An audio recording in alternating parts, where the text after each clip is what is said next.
Welcome back to another episode of Locked On Hoops with myself, Ben, and Jamel. And the Celtics are the NBA champions. But before we get into that, we just had a new hiring of a new coach by hmm the LA Lakers. But first off, how you doing?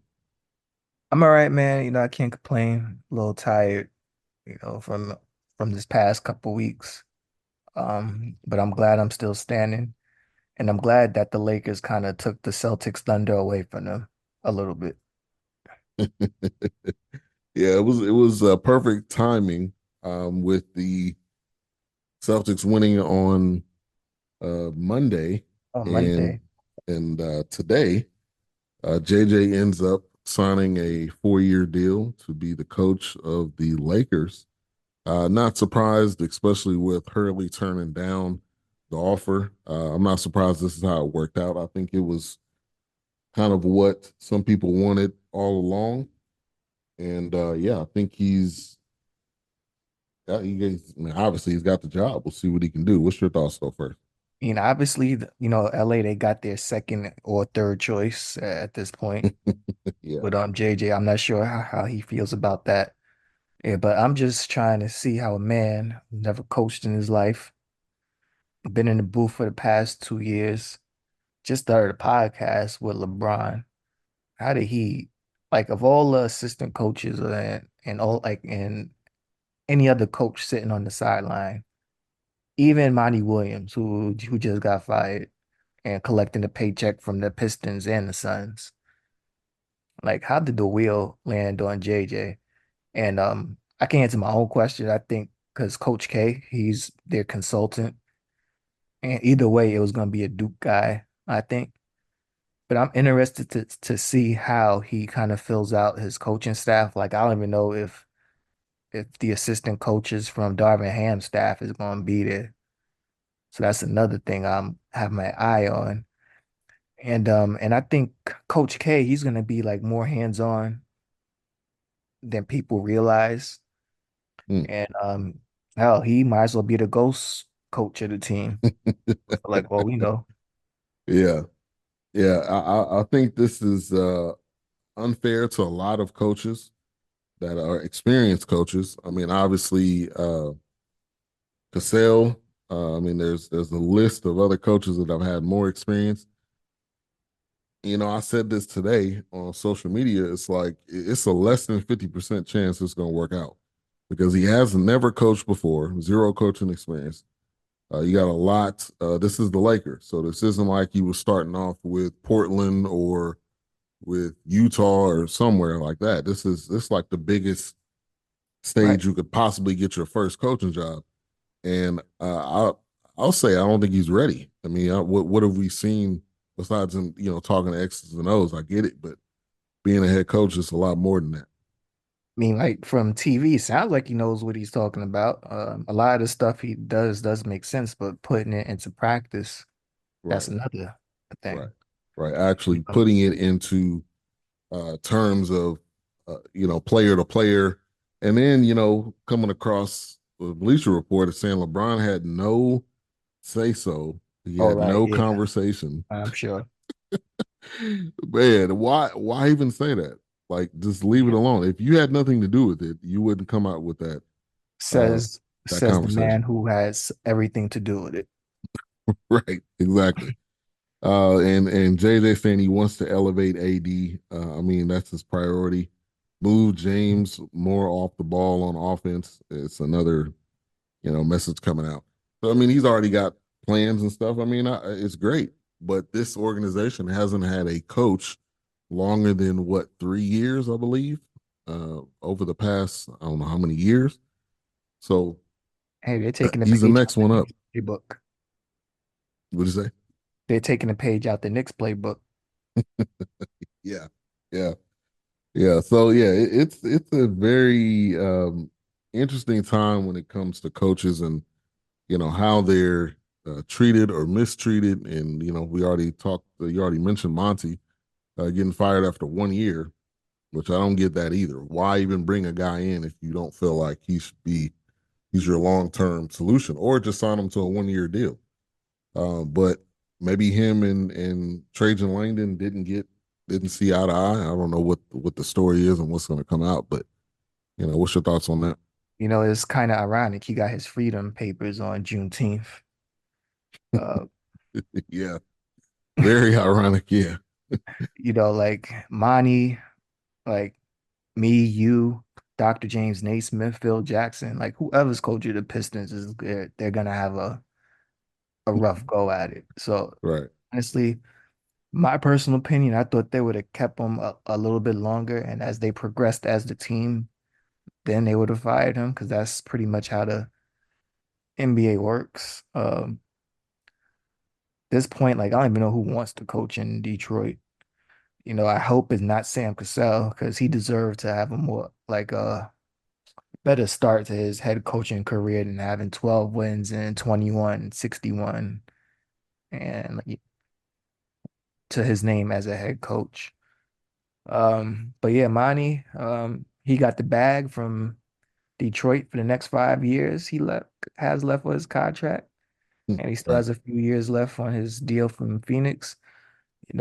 He'll probably take a year off from coaching, but I think he'll be back eventually. If the Lakers, if they would have waited a little bit longer, maybe they could have got Monty. He's well respected veteran coach. He was just in the NBA finals a couple of years ago.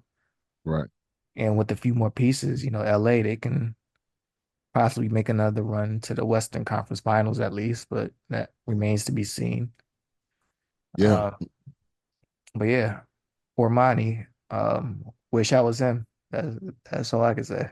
Yeah. Yeah. Because even if he sits to the side or if he takes another job, he's going to have at least one massive paycheck that he's going to still have. So he's not. I'm sure he was upset, but he's not brokenhearted. Obviously, he's still making And if I'm Monty, multi-millions. you know, um, there's a few vacancies at ESPN. JJ, obviously, he won't Mm, be there. Tim Legler, his contract is expiring. Like shit, I'll take a bag from ESPN just to do studio shows for like a year or two. And yeah. in addition to um his two paychecks. So Right. good to be Monty. But as far as the Pistons, I honestly don't know where they go. Probably right back to the lottery for the next couple of years. But I think they have a nice young core and they're in a better position as compared to other teams, maybe say like the Hornets. Yeah. Yeah. Yeah. I think it's going to be interesting. I think we're going to have an interesting off season, and a couple of trades already have gone down. One in particular, Giddey getting traded to Chicago for Caruso. Caruso's that his staple is his defense and his hustle. And Giddey was a talented young player. Yes, Now, sir. P. being Giddey. a conspiracy theorist, I'm wondering, does this have anything to do with his uh, recent issues or recent accusations? And is something else going to come out about that? Because that Um, was, I mean, Giddey's was I thought was a core player for the Thunder. as far as P. Giddey goes, like this season in particular, his shooting was terrible, and OKC they was just overcrowded in the guards and point forward position, so like they really had him to sacrifice, and he's still young, so and they got Caruso back. That's a hell of a piece. Like he can be their missing piece, like Rasheed Wallace was to Pistons back in '04, or Iguodala was to the Warriors. And now, now OKC, all they really need is a big man. And what sticks out about this trade, like they didn't give up any draft picks. So I don't know what the hell Chicago front office is doing. Because if they're having a fire sale and you're not acquiring picks, like what are you doing? Yeah, yeah, I don't get that either because they've been shopping Levine for forever. So he's Mhm. probably gonna be the next one. So almost now it seems like they're going in rebuild mode. is what it looks like is on the horizon. And a few weeks ago, the reports were saying the asking price for Levine was low, and I didn't really believe it. But like I see how this trade went down, so those reports must be have some legs to it, if that's the case. And if that's the case, a team like Orlando, they need a outside scorer or just scoring in general. They can get like whatever's left of Levine's legs. He's been in the league for a minute and hasn't experienced an ounce of the postseason, which is wild to me. He's like this generation's version of Sharif Abdul-Rahim. Mm. Good comparison. Good comparison. Like this dude's been in the league damn near a decade, I think. Yeah, Yeah. yeah, yeah. I Uh, think he has been. Yeah, yeah. and like he's been on the shelf more than he's been in the playoffs. They got DeRozan who's still playing out the rest of his prime years. He's been pretty good the last 2 seasons. And I really don't want to see him go out like this in Chicago. Like I just rather see him maybe in his hometown in LA, whether it be the Lakers or the Clippers, if Paul George leaves. Though the Sixers allegedly, it's been reported that they don't have any interest in him anymore. They're potentially looking at OG and Anunoby, who wants a Mm. bigger contract from the Knicks, and the Knicks really don't want to give him that big of a contract. So that's another interesting to look at. Yeah, So we'll, yeah, yeah, yeah. It could go either way. So I think it's safe to say OKC won the trade. Is yes, that what sir. you're saying? Yeah. Yes, Because sir. basically, if it's gonna be Giddey, Kobe White, and Lonzo Ball, whatever's left of him. yeah, and a bunch of other random guys. So we'll see about that. And also Pascal Siakam signed his extension. I wasn't surprised about this. I think obviously when you make a trade like that, you kind of have something in place. I would think to say, hey, you're gonna sign with us, and they made it to the conference finals. So I mean, I think it's really on the up and up for Yes, Indiana. sir. And that's a good signing for the Pacers financially because the with the CBA going up because of the TV deals, like the money he signed for now, that's gonna be a bargain by next season, pretty much. Yeah, So yeah, like no, you're right. so like financially the Pacers made out pretty good. Spicy P might feel away next year about this time when there's lesser players or players of equal stature making way more money than him. But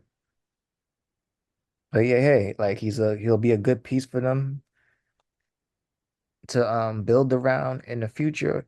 As you said, they just made the conference finals. They probably won't make the conference finals again next year. Probably not. But yeah, I think they'll be a pretty good regular season team, possibly win 50 games at best, maybe the second round. But Yeah, yeah, so it's a yeah, good deal for both parties, and like free agency and it's getting off to hell of a start. And like we haven't even officially entered the free agency period. And we still got the draft next week. right. Yeah, we still got a ton of things going on, and yeah, the draft. I think you may even get a couple more trades possibly. So yeah, I mean the time is now for the off season and the interesting happenings going on. And in the opening, we already mentioned it. Celtics won their 18th championship. The Mavs went down Yeah, in whatever. five. Yeah, they won one. All right, they won one. I know obviously there's no moral victories, but getting swept would be a lot worse than 4-1. But it was clear. It was clear pretty much early on.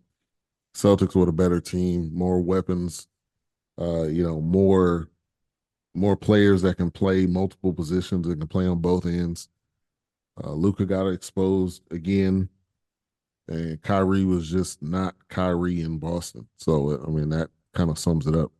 Okay, Brian Windhorst. So you can settle down over there. Big back, Brian Windhorst. Yeah, But yeah, but but but yeah, you're right. Dallas, they just weren't ready. Maybe they can use this as a learning experience, and when it's time for them to actually take the reins, they'll have that experience to possibly win a title. Next year is gonna be hard for them. OKC is my early favorite to come out the West for next year. Um, you really don't know how the Lakers are gonna be. Phoenix, a big question mark, but you really can't sleep on them. I'm sure Minnesota is gonna come back hungrier than ever. So I think this was the year for Dallas to win. But yeah, kudos to the Celtics, even though it pains me to say it. I know, yeah, it's Um, killing you. kudos to all their players, including number 8. I said it. So y'all can say so y'all can stop saying that I'm a hater. Congrats to Porzingis. I'm glad he won. Chip, even though he didn't do anything to win, he's like Kendrick Perkins holding the trophy in 2016 for the Cavs. I mean, True. yeah, for the Cavs. So shout out to him. But it's gonna be an interesting offseason for the Celtics. They gotta re-sign Jason Tatum. He's gonna be looking for he'll probably get the richest contract in NBA history a year after Jaylen Brown got the richest contract Yeah, in NBA history. So I'm willing to see how that's gonna unfold. They're basically going to be committing $500 million to two players on top of the max deal they signed in Pritchard, on top of Drew Holiday, on top of Derek White. The two out the Derek White and Drew Holiday were probably the most important pieces to that team that enabled them to win. So true. if they have to give up one of them just to make it work financially, they're not repeating. Yeah, yeah, So yeah, and it will probably be Drew. I mean, Drew's the older player, not by that much though. Man, Derek White is 30. I thought he was younger than that, but so I yeah, mean, yeah, there's a lot. I mean, a lot of they'll have to look at in the off season. but But it takes the glue guys for them to win. Like they had right, Tatum and Brown all these years. They couldn't win with Kyrie. Like they couldn't win by themselves. Like 2 years ago, they got smacked by the Warriors and they couldn't win. They only started winning when they got Drew Holiday and Derek White. Their true. defense was better, even though they sacrificed their offense like a little bit. They still were top 5 in offense and still top 5 in defense. So if they lose like either one of them guys, you know, especially if they lose them to a conference rival, they're definitely not repeating. Yeah, yeah, and I think Horford said he's coming back. I think for one more year. So you got to pay him too, whatever that amount's going to be. He's 38, the oldest player on the team, and I'm happy for him. Man. Finally Yeah, got me too. one, and it's dude been in the league. I think 17 years. I think is how long he's been in the Yeah, league. oh 06, class of oh 06. Yeah, Oh, yeah, yeah, wait, was it oh 06? No, class of oh 07. yeah, yeah. If anybody deserves it, it's definitely him. I mean, man, Drew is just continuing to build his resume. Man, the 2 championships, 2 different teams. He had a staple on the team. It wasn't like he was a extra or a other. I mean, he had key plays, defense and offense, and yeah, Brown and Tatum they finally did it. I can finally stop saying that they haven't won one. I'm sure other people feel that way. Yes, But sir. and to Porzingis, they're treating him. They were treating him like it was Willis Reed coming out of the tunnel, man. I don't know what the fandom was on Porzingis, but every time he checked in, it's like I don't know if it's because he used to play for the Mavs or what, but that was wild. That was interesting to me. Or like of all players, like how you compare him to Willis Reed? Like, Hey, I'm just it's this the thing I can think of the most. Somebody coming out of the tunnel limping. That was the first thing that came to mind. but yeah, thugged it out and did a little bit in game five. Be honest with you, like I even remember him playing in game five, to be honest with you.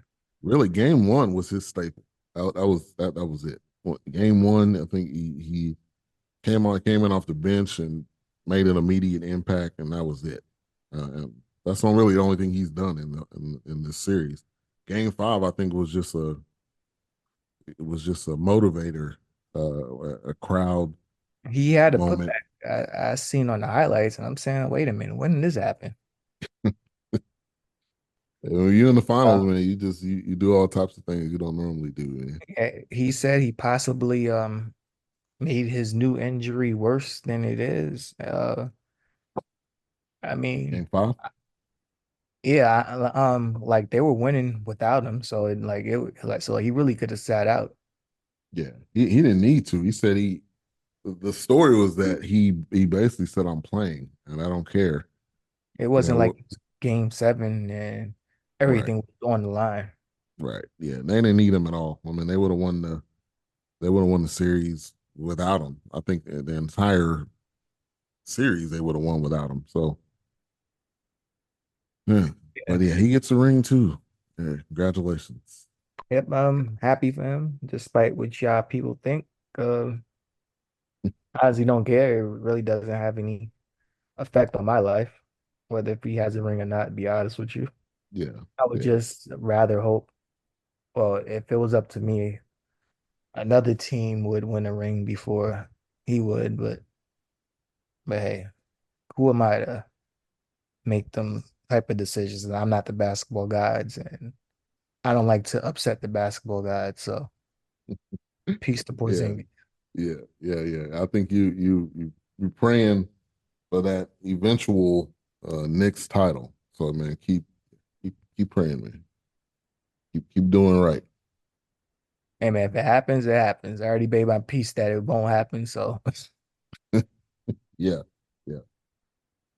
But yeah, man, we got an interesting summer draft coming up, and I think it's only going to get more and more interesting is when it comes to the NBA. Every day there's something new. next week about this time, your Mavericks, they should be selecting Bronny James at about now. Hey, So maybe.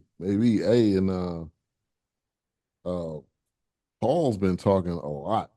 I mean, he's saying it's not a package deal. It's not they're not coming together. wink, wink. And yeah, really, yeah. Okay, Rich Paul. Okay, that's to me that's the sole reason why he would still be playing. He already has the record for most points. I don't see him really winning another championship. Just being honest. So at this point, what else are you playing for? There's no other reason.